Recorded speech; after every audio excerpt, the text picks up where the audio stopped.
Welcome to the video, everybody. I'm on my way to Harbor Freight right now to pick up some supplies for a later video I'll be doing this week. And I figured I've had my ISR exhaust for a pretty good while now, and I think it's about that time I could do a review over it and my thoughts over the exhaust so far that I've had it. So we'll start with the cons, the negatives.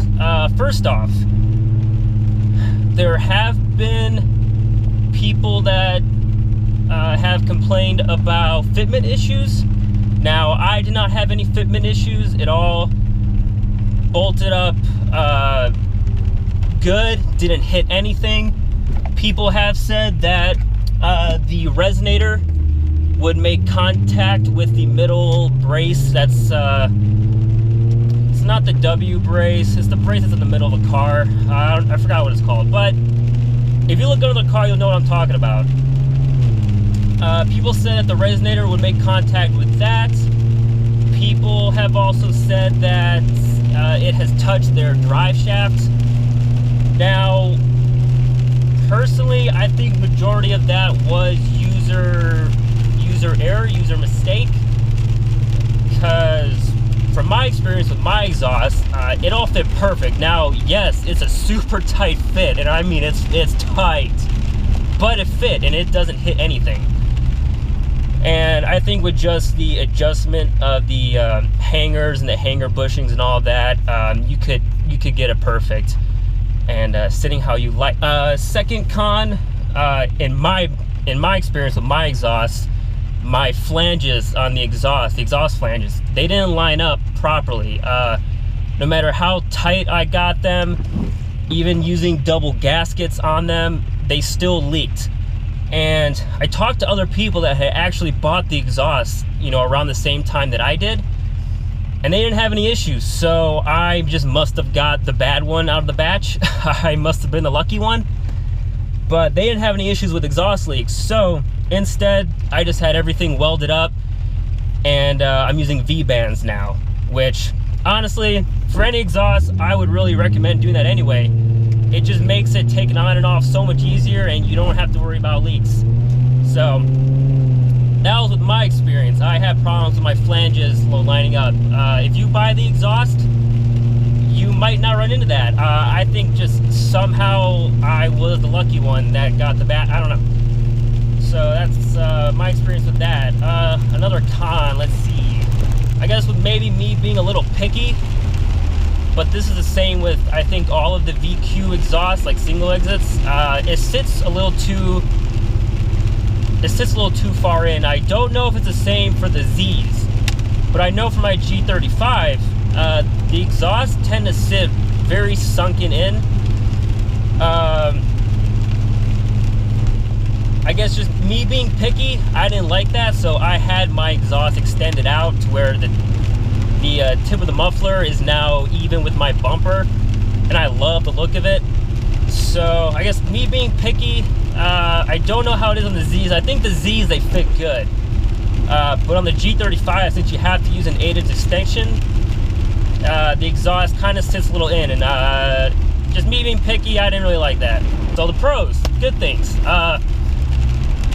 It's cheap, guys. I think when I bought the exhaust, I think I got it for $250. However, now I think they go for $300 or a little more than $300, but it's still cheap when you compare it to other exhausts. So it's a great budget exhaust. It sounds amazing. It has that big resonator in the middle, so you don't get that rasp trumpet sound you would get with like a Tome or Agency or a Z1.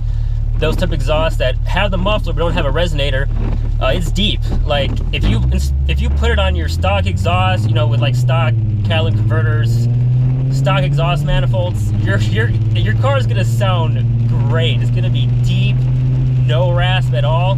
I'll link my exhaust videos in this, you know, in the video, but you can tell from my exhaust, I have long tube headers. Now, yes, I do have a resonator Y pipe, but still, even with the ISR, my exhaust is deep. It's not high-pitched at all. It's not annoying like Honda Civic type, you know, rasp. It doesn't sound like a trumpet, you know, like a Tome or Agency. My exhaust sounds deep and it sounds good. So that's why I picked the ISR, was because of that big resonator. I wanted it deep. I wanted it a little quieter, even though the ISR is still a loud exhaust. There's not much drone. I guess this could be a pro or a con, because really no matter what exhaust you do on an NA V6 engine, you will get exhaust drone. Mine isn't terrible. I would like it to be a little better, but again, I have long tube headers, so that doesn't really help me. But if you do install it, you might notice a little more drone, but like I said, that's really for any aftermarket exhaust for a naturally aspirated V6 engine. You will expect, or have to expect, a little drone. Performance-wise, they performed. It's a 3-inch single exit exhaust that is still, you know, straight through. Let me turn that down a bit. It is still straight through, you know, exhaust, 3-inch single. It's gonna perform, guys. There have been some testing done, not on an ISR, but a couple dyno videos out there if you're in the Facebook groups of people switching. I forgot what dual exhaust it was. It might have been an NVIDIA dual exhaust, but they switched from that to, I'm pretty sure it was a Greddy, and the car picked up horsepower, so it will make power. That's why I think it's the best bang for buck exhaust. If you are looking for a single exit exhaust, I always recommend ISR. I just think it's great, guys. It's amazing. I'm still happy with mine. I'm really glad I didn't go with Agency or Tome or even Z1, because I think Z1 is about 600-ish, I believe. So if you don't want the ISR, then I would say Greddy and then Z1, and then if you don't care about how your car sounds, Tome. But yeah, guys, I recommend it. Always recommend it, always will. I'm happy with it, and you know, my car sounds good. And if I can ever get it, you know, working 100%, I can get it on the dyno, and I can show the gains. And I'll even also link in a video of my old exhaust. It was like a Nismo replica kind of deal, comparing that to my ISR, and you guys can hear the difference with that as well. So all in all, thumbs up, we'll recommend. There are some cons, but there are cons with every exhaust. And I guess, you know, in the end, just do the research, figure out what you want, you know, out of your car. And really in the end, with any exhaust except for the HKS replica exhaust, I never recommend that piece of shit. But in the end, you'll be happy with you know, any exhaust you get, because it's pretty difficult to make these engines and cars sound bad. So hope you guys liked that video, and I will see you in the next one.